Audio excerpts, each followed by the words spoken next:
विरार शहरातील सखल भागातही पाणी साचले। विरारमध्ये मुसळधार पाऊस सुरू आहे, मात्र शहरातील नाले सफाई न झाल्याने त्याचा फटका नागरिकांना बसतोय। नाल्यांमध्ये प्लास्टिकच्या पिशव्यांचा खच साठलेला आहे आणि त्यामुळे पाण्याचा निचरा होत नाहीये। परिणामी शहरातील सखल भागात पाणी साचलेलं आहे।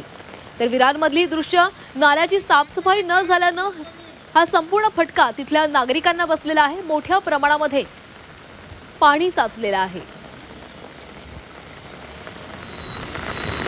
आणि याचाच आढावा आमच्या प्रतिनिधींनी घेतलेला आहे, पाहूया। काल रात्रीपासून जो धुवाधार पाऊस पडतोय त्यामुळे शहरात पूरसदृश्य परिस्थिती निर्माण झालेली आहे। अनेक सखल भागात पाणी साचलेलं आहे, त्यामुळे शहरातली वाहतूक व्यवस्था कोलमडलेली पाहायला मिळते।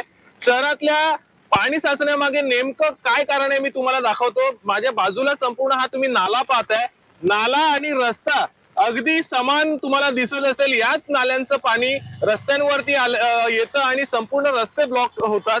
खरं तर पालिकेकडून नाले सफाई जी केली जाते त्याच्यावरती प्रश्नचिन्ह उपस्थित केले, कारण की वस्तुस्थिती पाहिली तर संपूर्ण नाल्यांमध्ये प्लास्टिकचा खच पाहायला मिळतोय। काही नागरिक आहेत, आपण त्यांच्या प्रतिक्रिया जाणून घेऊया। सर, क्या बताएंगे, क्या देखने मिल रहा है?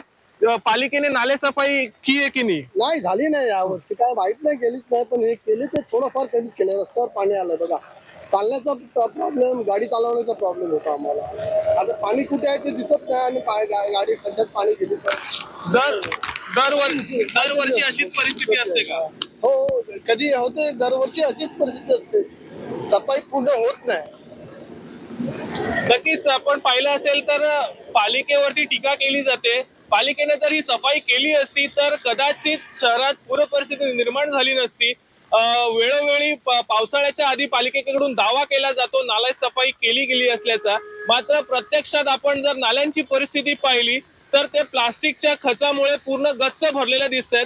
त्यामुळे शहरात पाणी वाढायची समस्या ही वाढू लागलेली आहे। कॅमेरा पर्सन महेश सोबत मी प्रथमेश तावडे, झी मीडिया, विरार।